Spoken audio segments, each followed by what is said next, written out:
What's up, YouTube? This is Too Raw for TV. So, the more information that comes out in Uvalde as far as the police response is concerned, the more angry I get, and the more angry I get at people for not being outraged and angry as I am. Look,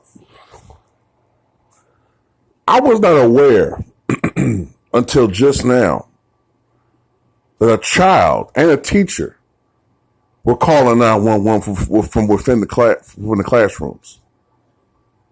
I didn't know that. I'm pretty sure the child and the teacher that was wounded don't know that teacher survived the wounds or not. Were describing what was going on. I'm pretty sure that the police officers who were just outside the classroom where Salvador Ramos was creating a living hell, carnage, war within the classroom, ultimately murdering 19 children. And somehow, some way, these officers took over an hour to, matter of fact, it wasn't even them. It was a border patrol squad that shot and killed this guy. The police officers did nothing.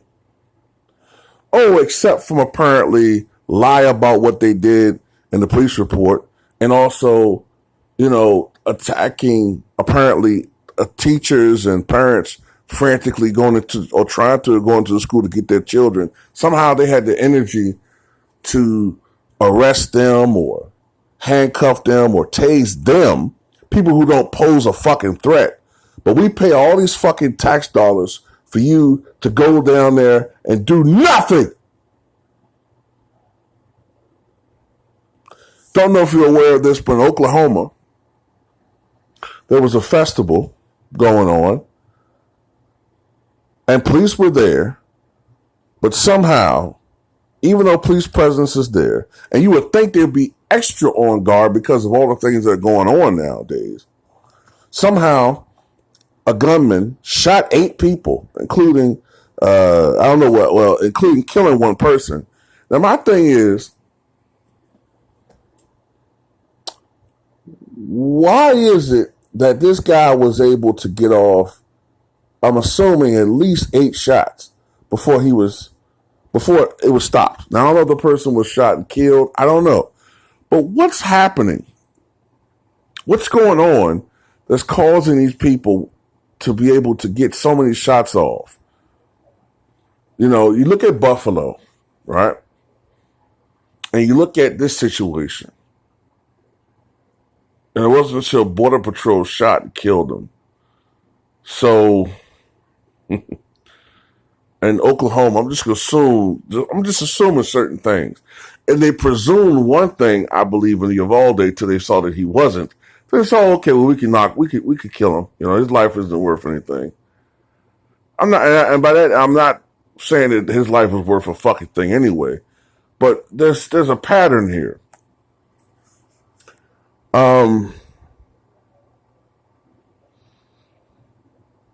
And the patterns are all fucked up. Look, you don't sign up as a police officer just to be able to abuse your authority against people who you think are weak. There's one thing I'm noticing about all these people. I'm not trying to lump every police officer in this situation, but it's enough of them to the point where it's fucked up. Most of these cops have all the energy in the world to fuck with people for little mundane shit. People that don't pose a threat. Someone who has a broken tail light or a license plate that's 2 days old, expired. Excuse me. They'll fuck with you for shit like that. Especially if you're of a certain persuasion. But a situation like this, where you have an active shooter who is trying to engage and complete the worst mass shooting in the history of the world, if it hadn't been for the efforts of certain teachers, many more people would have gotten murdered. It would have been terrible. Terrible. It would have been carnage galore. It took them an hour to subdue this person.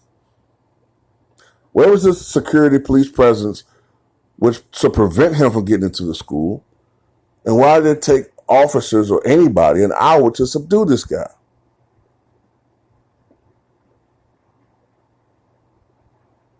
I just have a hard time. And I know they're separate incidents and you can't compare the two, but I just have a hard time seeing how you can rationalize in your mind that race doesn't play a role in these things. Because I'm going to tell you something. I think they assumed that the gunman was white, first of all, until it was proven that or suspected that he wasn't. Then that's when Border Patrol came up, and shot the guy, right? But I have a hard time understanding how a 12-year-old like Tamir Rice could have a toy gun at a playground, and a police officer has no hesitation in shooting him 3 seconds, tops. Eric Gardner, whose vicious crime was selling loose cigarettes, somehow he ends up dead from a legal chokehold administered by a police officer on fucking camera or video, and he still gets away with it. Pretty much, right? Kept his job for years.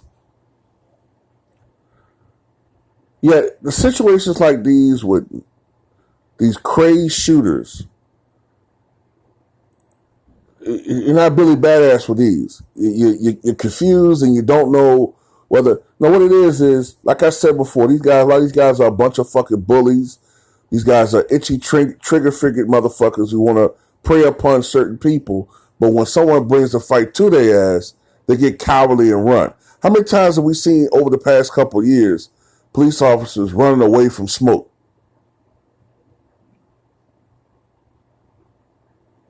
Protect and serve my ass. Remember, folks, we pay their salaries. Why you sign up to a police officer to be one? You don't see a firefighter saying, "Oh, fuck, this fire is too hot." Well, best of luck to you.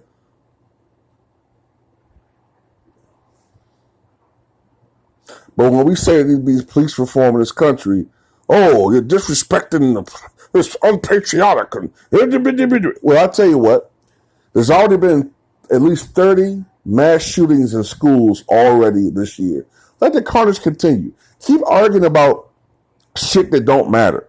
Keep arguing about, well, my gun rights. Yeah, okay, keep arguing with that shit.